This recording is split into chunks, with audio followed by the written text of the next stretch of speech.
प्रेरक कहानी एक बुद्ध और चक्षुपाल।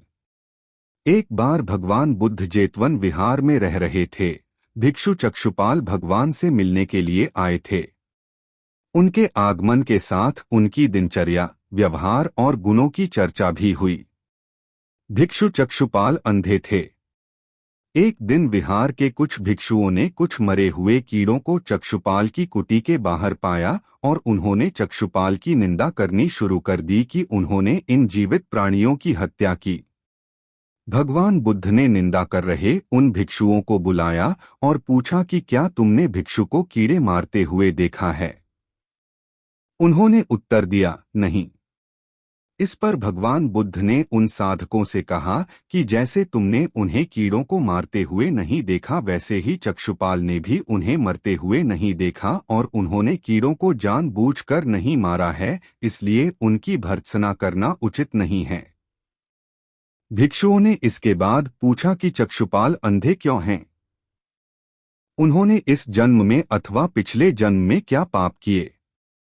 भगवान बुद्ध ने चक्षुपाल के बारे में कहा कि वे पूर्व जन्म में एक चिकित्सक थे। एक अंधी स्त्री ने उनसे वादा किया था कि यदि वे उसकी आंखें ठीक कर देंगे तो वह और उसका परिवार उनके दास बन जाएंगे।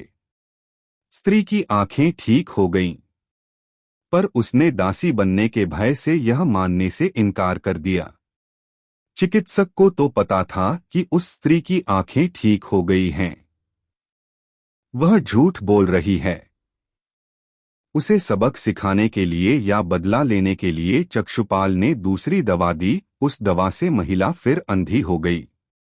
वह कितना ही रोई पीटी, लेकिन चक्षुपाल जरा भी नहीं पसीजा। इस पाप के फलस्वरूप अगले जन्म में चिकित्सक को अंधा बनना पड़ा। प्रेरक कहानी 2, परिश्रम और धैर्य। एक बार भगवान बुद्ध अपने अनुयायियों के साथ किसी गांव में उपदेश देने जा रहे थे। उस गांव से पूर्व ही मार्ग में उन लोगों को जगह जगह बहुत सारे गड्ढे खुदे हुए मिले। बुद्ध के एक शिष्य ने उन गड्ढों को देखकर जिज्ञासा प्रकट की, आखिर इस तरह गड्ढे का खुदे होने का तात्पर्य क्या है? बुद्ध बोले, पानी की तलाश में किसी व्यक्ति ने इतने गड्ढे खोदे हैं। यदि वह धैर्यपूर्वक एक ही स्थान पर गड्ढे खोदता तो उसे पानी अवश्य मिल जाता, पर वह थोड़ी देर गड्ढा खोदता और पानी न मिलने पर दूसरा गड्ढा खोदना शुरू कर देता। वक्त राजा बिंबिसार ने भी कीमती हीरे, मोती और रत्न उन्हें पेश किए।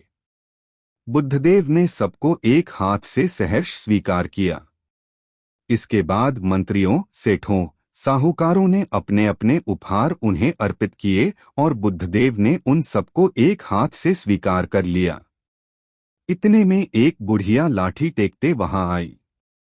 बुद्धदेव को प्रणाम कर वह बोली, भगवन, जिस समय आपके आने का समाचार मुझे मिला, उस समय मैं यह अनार खा रही थी। मेरे पास कोई दूसरी चीज न होने के कारण मैं इस अधखाए फल को ही ले आई हूँ। यदि आप मेरी इस तुच्छ भेंट स्वीकार करें तो मैं अहोभाग्य समझूंगी। भगवान बुद्ध ने दोनों हाथ सामने कर वह फल ग्रहण किया।